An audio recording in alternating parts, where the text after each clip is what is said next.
Au sommaire de ce journal, l'agression rwandaise, le ton monte du côté des États-Unis qui se disent extrêmement déçus par le Rwanda, accusant directement Paul Kagame d'avoir planifié et exécuté la guerre malgré les accords de paix signés il y a quelques jours.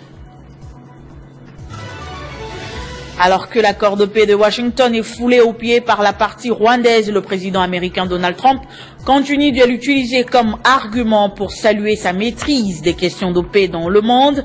Il est allé plus loin, affirmant que la RDC lui aurait supplié de prendre ses minerais stratégiques pour faire le contrepoids contre la Chine.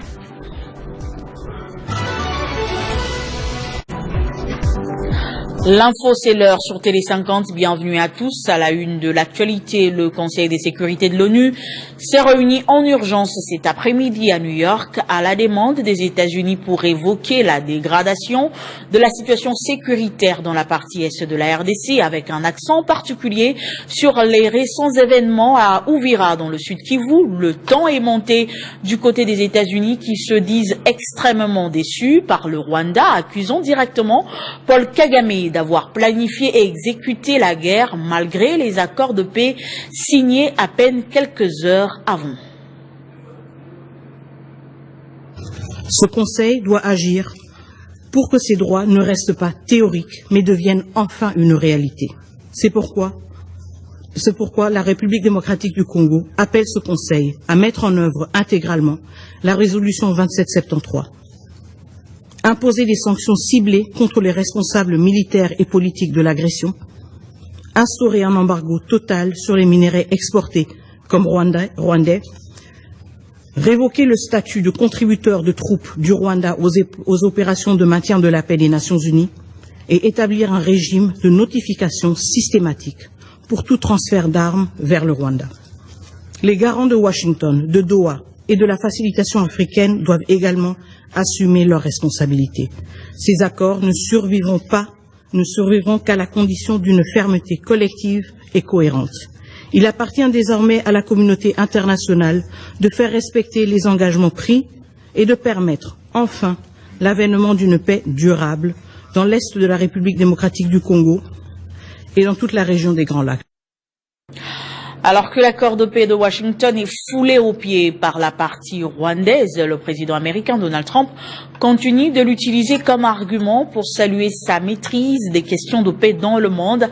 Cette semaine, il est allé plus loin, affirmant que la RDC lui aurait supplié de prendre ses minerais stratégiques pour faire le contrepoids contre la Chine, des propos qui ont choqué l'opinion à Kinshasa. En Pennsylvanie, ce 9 décembre, le président américain s'est de nouveau vanté d'avoir mis fin à la guerre entre la RDC et le Rwanda, dont il a accueilli les dirigeants la semaine dernière pour un accord de paix historique. Well, we have to go to the Congo and get it from China. But I actually stopped the war with Congo and Rwanda, and they said to me, please, we would love you to come. Des propos qui, naturellement, font poser des questions aux Congolais parce que quasiment au même moment, les FARDC ont fait savoir à l'opinion que les forces spéciales rwandaises ont multiplié ces derniers jours des opérations offensives poussant les militaires loyalistes à un nouveau repli stratégique et la population à des nouveaux déplacements massifs pour ceux qui ont pu survivre au bombardement. Depuis son retour aux affaires, Donald Trump s'est prétend investi d'une mission de rétablir la paix dans toutes les régions en conflit dans le monde. Le président américain a battu campagne en affirmant qu'il pouvait arrêter la guerre entre la Russie et l'Ukraine en seulement 24 heures. Une année plus tard, la situation semble définitivement échapper à son contrôle et Trump veut s'accrocher à des semblants de victoire pour se justifier. Seulement, son style de communication choque en République démocratique du Congo où tant d'espoir a été placé en cette nouvelle médiation. De retour de Washington, le président Félix Tshisekedi a été accueilli comme celui qui, enfin, a pu mettre un terme à cette guerre qui dure plus de 30 ans aujourd'hui. Ce matin, plus d'un acteur politique ou social s'est plaint de cette légèreté de langage du président américain, à l'image d'Adam Bombolé qui parle d'un affabulateur, mythomane et narcissique, sans considération pour les Africains. Experte en communication, Mélissa Charoufa pointe plutôt du doigt le style de Donald Trump qui peut parfois prêter à interprétation. Il ne faudrait pas confondre le fond et la forme parce qu'il est insensé de penser que les États-Unis vont simplement venir s'accaparer les minerais congolais sans payer ou sans jouer véritablement son rôle pour le rétablissement de la paix. De passage sur France 24, l'opposant Martin Fayulu, qui s'était opposé en amont à cet accord de paix à Washington, pense que le président de la République s'est fait piéger et qu'il faudrait revenir rapidement au schéma du dialogue national inclusif pour retrouver la paix. Et pendant ce temps, le rassemblement des compagnons d'Étienne Tshisekedi pour le changement et le progrès social condamne avec la dernière énergie le comportement du président Kagame qui ne respecte pas les engagements pris devant la communauté internationale. Le rassemblement des compagnons d'Étienne Tshisekedi pour le changement et le progrès social condamne avec la dernière énergie le comportement du président Kagame d'avoir trouvé mieux qu'à la place de la paix de continuer à verser les sangs des Congolais comme si les 10 millions de morts ne suffisaient pas. Alors que Doha et Washington ont ouvert la voie de la paix.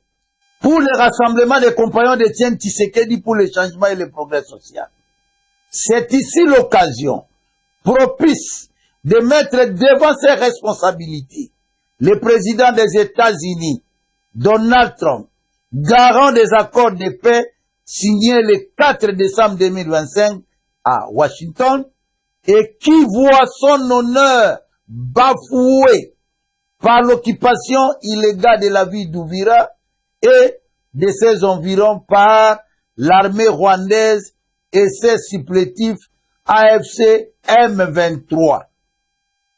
Les rassemblements des compagnons d'Étienne Tshisekedi pour le changement et le progrès social confirment sa marche pacifique le 15 décembre 2025 qui partira de la gare centrale à l'ambassade des États-Unis pour déposer son mémo de protestation contre la violation par le président Kagame des accords de paix entre le Rwanda et la République démocratique du Congo, signés à Washington et à la MONUSCO pour exiger la stricte application de la résolution 2773 des Nations Unies.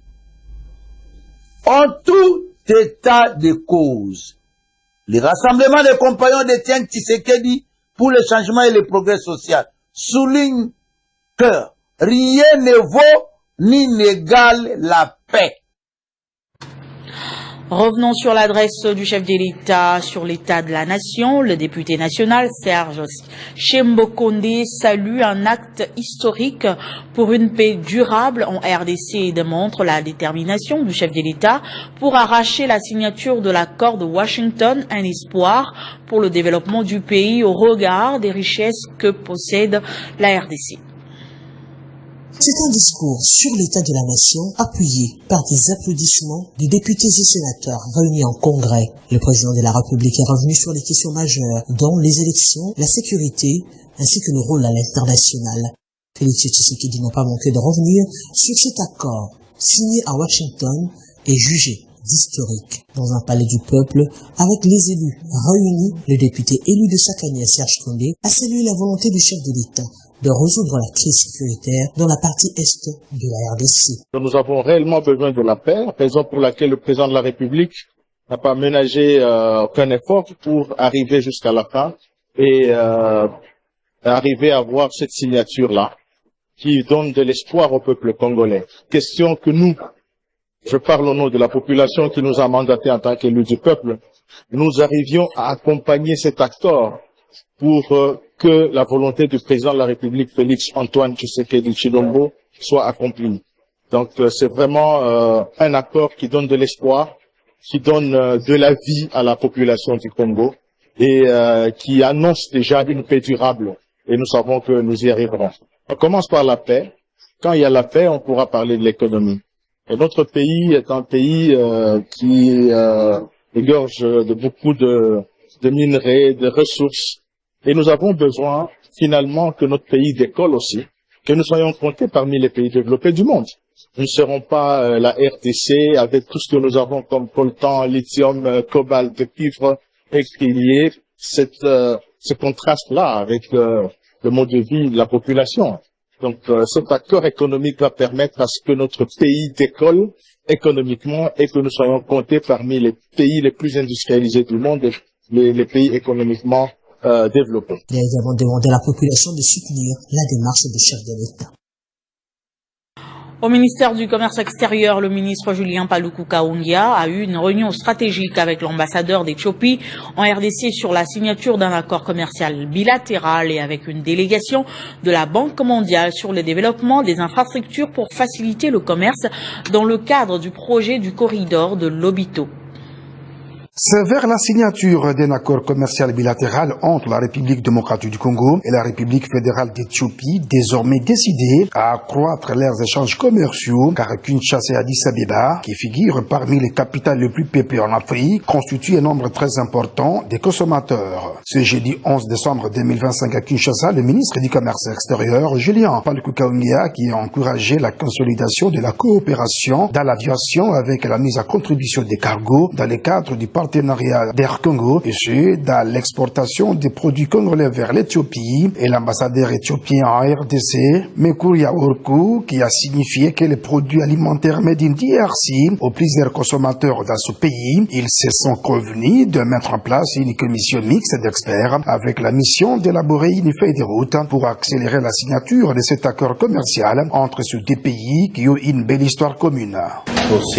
Je suis venu voir comment nous pouvons avancer les relations économiques. Nous avons un grand besoin d'améliorer nos relations économiques entre la RDC et l'Éthiopie, bien que nous sommes déjà en relation sur le point d'aviation, mais nous devons les améliorer et faire meilleur ensemble. Le travail commencera au niveau de nos experts et nous aurons à finaliser les travaux. Juste après, la construction et la modernisation des infrastructures pour faciliter le commerce dans le cadre du projet du corridor de Lobito, dont les postes transfrontaliers réuniques et le port sec, et c'est de Sakania d'Aléo Katanga à Dilolo dans le Lualaba, point de connexion ferroviaire vers l'Angola, mais aussi l'intégration de l'agriculture, de l'énergie, la transformation locale des ressources naturelles et la formation professionnelle dans ce projet du corridor de Lobito. Ces points ont été au centre d'une réunion stratégique avec une équipe de la Banque mondiale conduite par Binyam Reja, responsable du transport et infrastructure.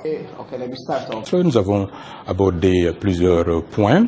Nous avons dit que ce réseau doit être non seulement un réseau pour transporter les minerais, mais aussi un réseau pour transporter les autres biens, les biens agricoles, etc. Ça doit être un réseau qui doit faire avancer le commerce extérieur. Une équipe mixte d'experts sera mise sur pied pour accélérer la concrétisation des engagements de cette institution de Bretton Woods. Intensification de l'opération Ndobo Kanga Kanga à Kinshasa. 117 personnes ont été interpellées à Mikondo et à Badara lors du bouclage mixte. Plusieurs avaient en leur possession des armes blanches et de stupéfiants.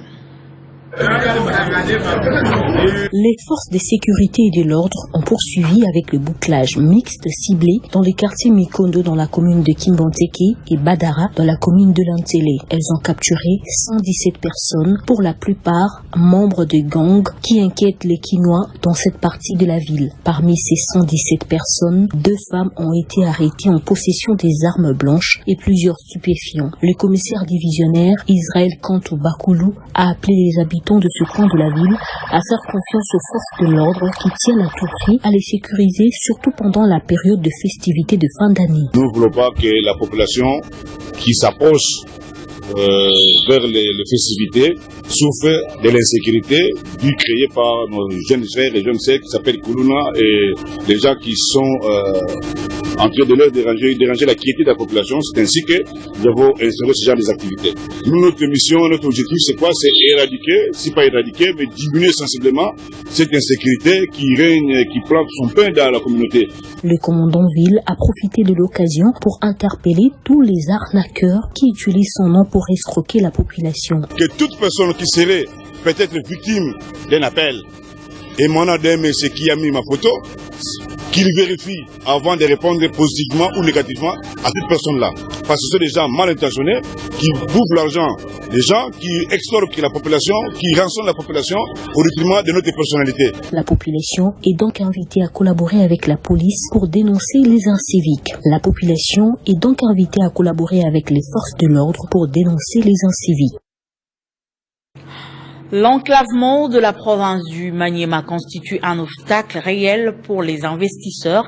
Cette situation a poussé l'exécutif provincial d'initier un projet de décret à la première ministre afin de proposer des mesures incitatives en faveur des investisseurs. En ce jour à Kinshasa, le gouverneur Moïse Moussa a ouvert un atelier pour réfléchir et élaborer un tableau de ses avantages et exonérations pour booster l'essor de la province.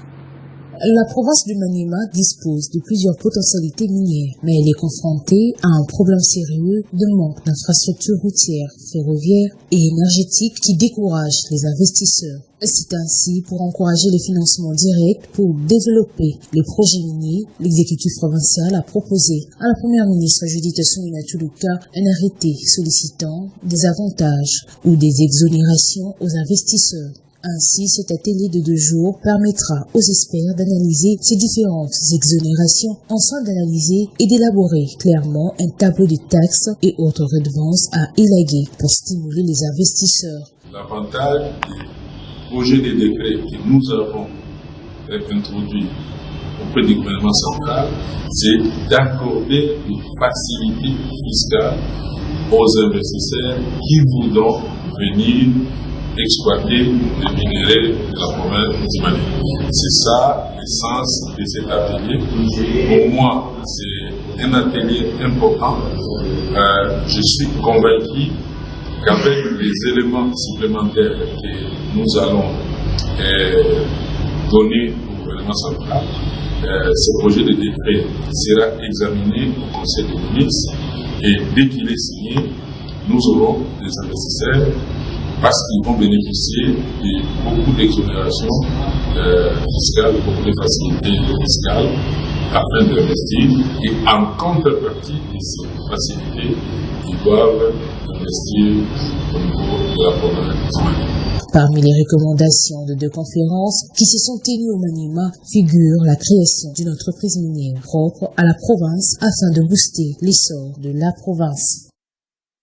À Fungurume, l'entreprise Tenke Fungurume Mining a remis officiellement les ouvrages réalisés dans le cadre du cahier de charges 2021-2025.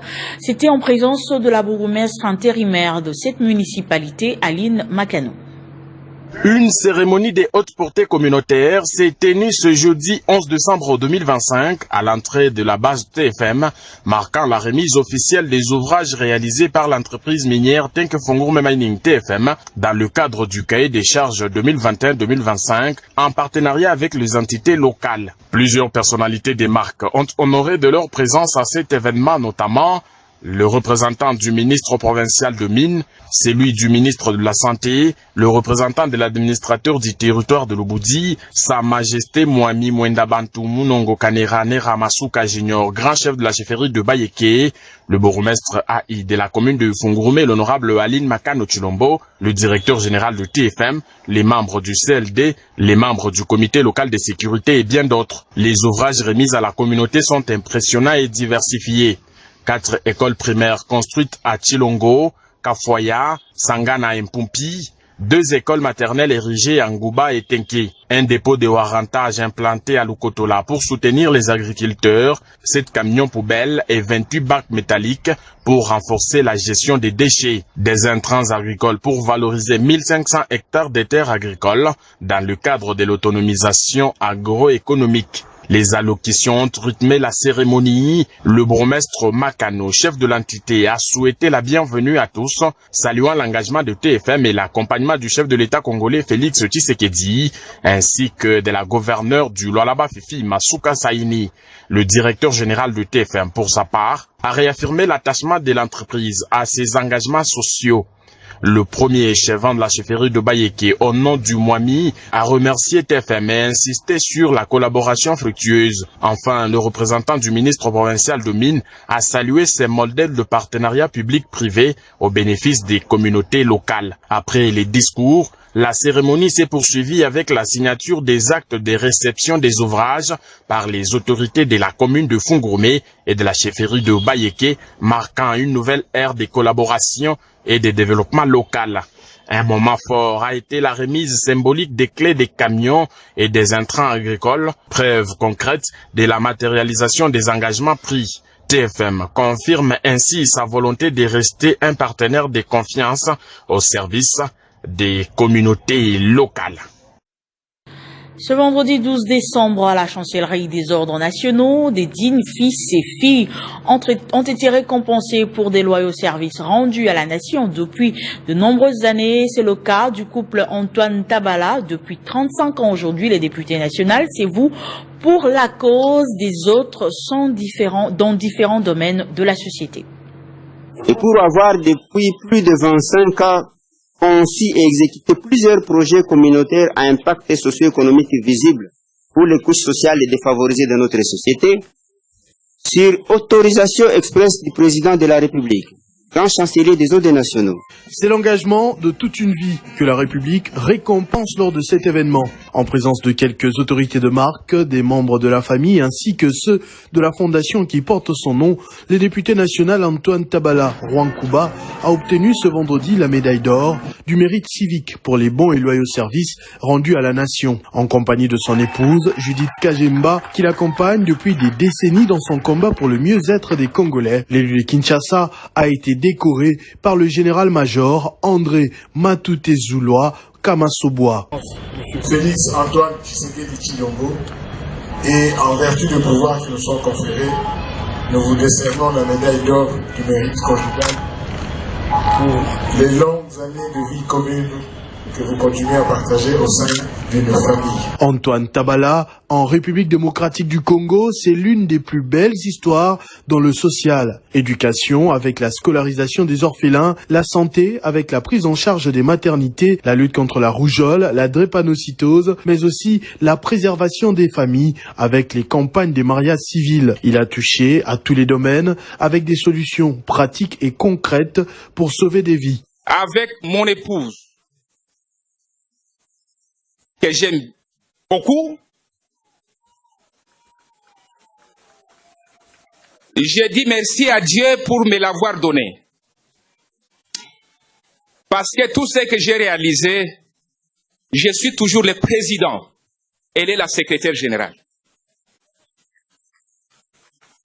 J'ai toute la reconnaissance. À mes côtés, ensemble, nous avons produit beaucoup de résultats. Nous dédions, elle et moi-même, ces médailles à une personnalité, la première Congolaise de la République démocratique du Congo, je cite la très distinguée Première Dame. Un engagement qui l'a conduit jusqu'à l'Assemblée nationale où il a courageusement fait voter une loi en faveur de la lutte contre la drépanocytose en République démocratique du Congo lors de la session de mars dernier. Un peu plus tôt dans la journée, c'était les mandateurs et membres du personnel du centre d'expertise, d'évaluation et de certification de CSE pour les loyaux services rendus à la nation. Une cérémonie solennelle riche en émotions au cours de laquelle les récipiendaires ont exprimé leur gratitude à l'endroit du chef de l'État qui, il y a quelques jours, avait salué le travail abattu par le CSE avec l'installation d'un laboratoire moderne à Monsompo et l'ouverture d'un bureau à Washington. Dans la cour de la chancellerie des ordres nationaux, l'émotion était palpable. Entre fierté et reconnaissance, les récipiendaires ont accueilli ces décorations comme une marque d'encouragement, mais aussi comme une responsabilité supplémentaire dans l'exercice de leurs fonctions. Cette reconnaissance intervient d'ailleurs au lendemain de propos du chef de l'État qui avait salué le travail remarquable abattu par la CEC. notamment avec la mise en service de nouveaux laboratoires de Moussampo et l'ouverture du bureau de Washington. Le président avait estimé que ces avancées renforcent la crédibilité de la RDC sur le marché international de minerais, tout en améliorant la transparence et la traçabilité du secteur. À l'honneur, le PCA, le directeur général adjoint et plusieurs admirateurs et autres agents. Un jour mémorable pour le CEC. Le chef de l'État vient de porter dans sa vision politique comme un instrument national pour la République démocratique du Congo. Et je suis très content, je suis très ravi parce que l'équipe dirigeante du CEC est en train d'abattre un grand travail. Je remercie tous les personnels du CEC en tant que président de la délégation syndicale. Tout ce que nous sommes en train de voir au CEC, c'est l'effort des cadres et agents du CEC pour le travail, dans la transparence, dans la visibilité des choses. Au terme de l'événement, les agents décorés n'ont pas caché leur joie. Nous et mon collègue ici, nous avons été nominés médaillés d'or des mérites civiques pour les services loyaux rendus à la nation à travers le CEC. Nous disons les médailles ne viennent pas gratuitement.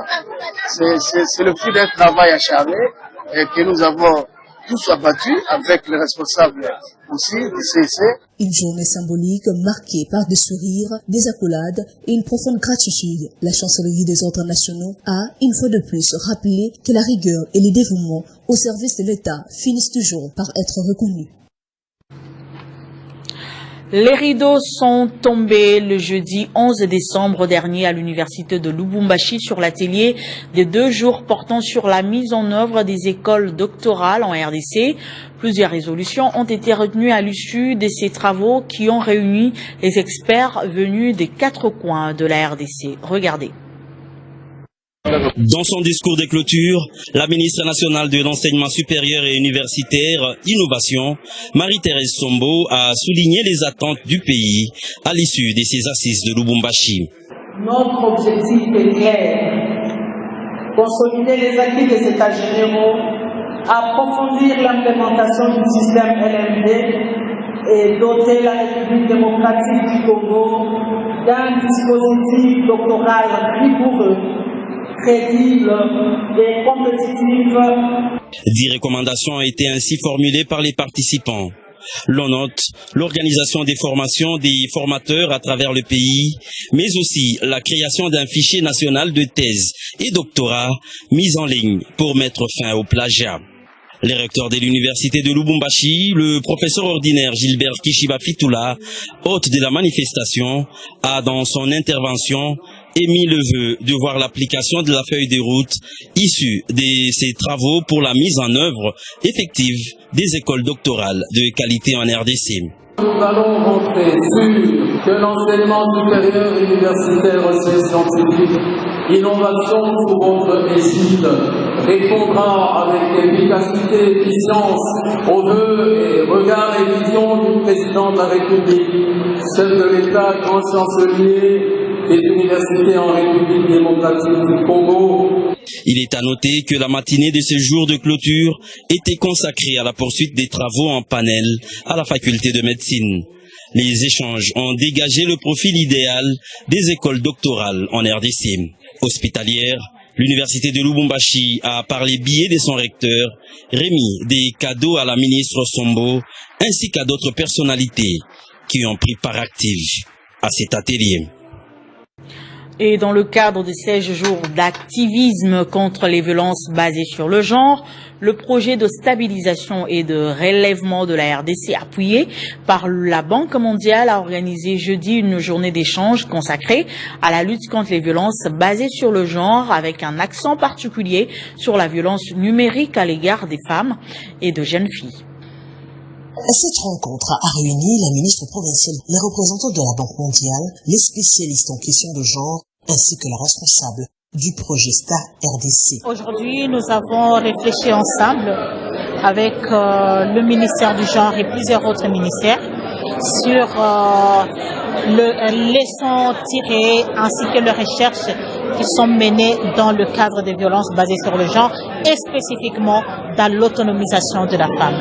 Et étant que projet qui prône l'intégration ou alors l'autonomisation de la femme, c'est comme ça que nous avons pu prendre les leads de cette activité, ainsi pouvoir échanger avec les participants sur ce que le projet fait pour l'autonomisation de la femme. Le mot de bienvenue a été prononcé par le représentant de la Banque mondiale avant que la ministre ne lance officiellement les travaux. La journée a été marquée par plusieurs exposés en visioconférence, suivis d'échanges interactifs et d'une série de questions-réponses au terme desquelles les participants ont formulé diverses recommandations. La responsable du projet STAR RDC a présenté un état des lieux des violences basées sur le genre dans les provinces du Nord Kivu, du Sud Kivu et de l'Ituri, mettant en avant les progrès réalisés ainsi que les perspectives en cours.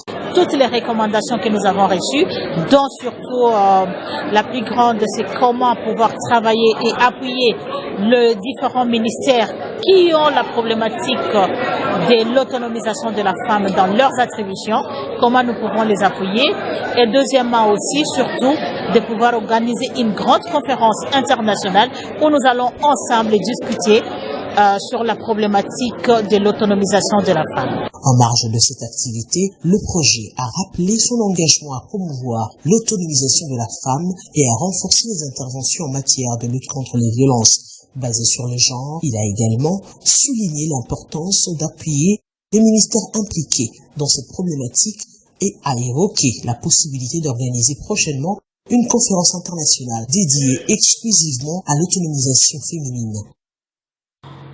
Ouverture de la session de formation des cadres et agents de l'inspection des services du Trésor à l'Institut national de formation judiciaire. C'est en vue de l'obtention de la qualité d'officier de police judiciaire organisée par la Direction générale du Trésor et de la comptabilité publique. Cette cérémonie de lancement a connu la participation des représentants des ministres de la Justice et des Finances.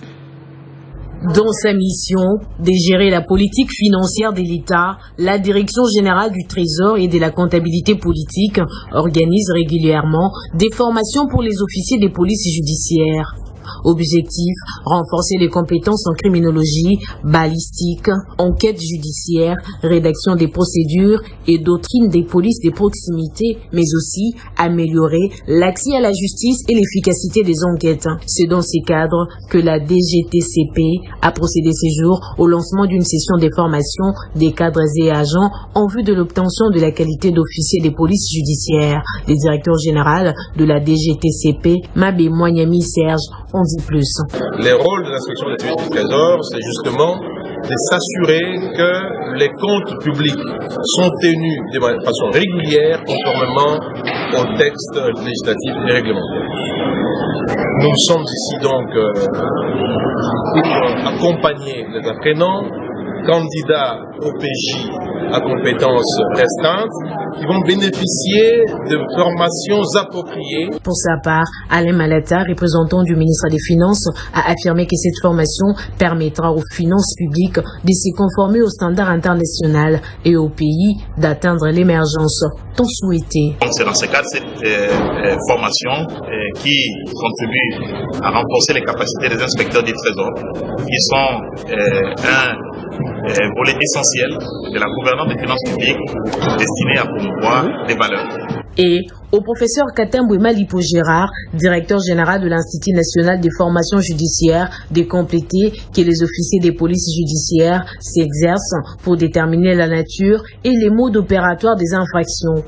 La doctrine précise que le pouvoir de policier judiciaire et donc les officiers de police judiciaire s'exercent à travers des enquêtes préliminaires dont la finalité est de déterminer la nature de l'infraction commise. Lancée ce jeudi 11 décembre 2025 à Kinshasa, cette session de formation d'officiers des polices judiciaires va se clôturer le 20 du même mois. Ce journal est terminé. Place au rappel de titres.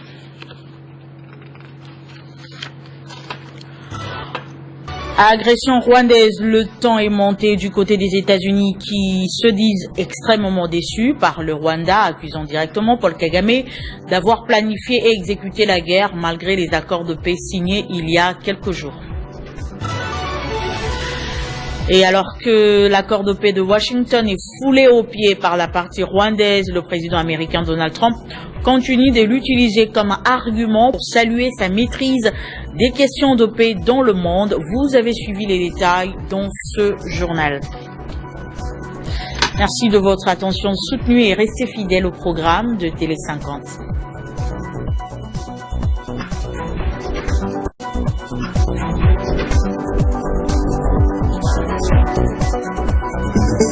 Retrouvez toute l'actualité en continu sur www.tele50.cd.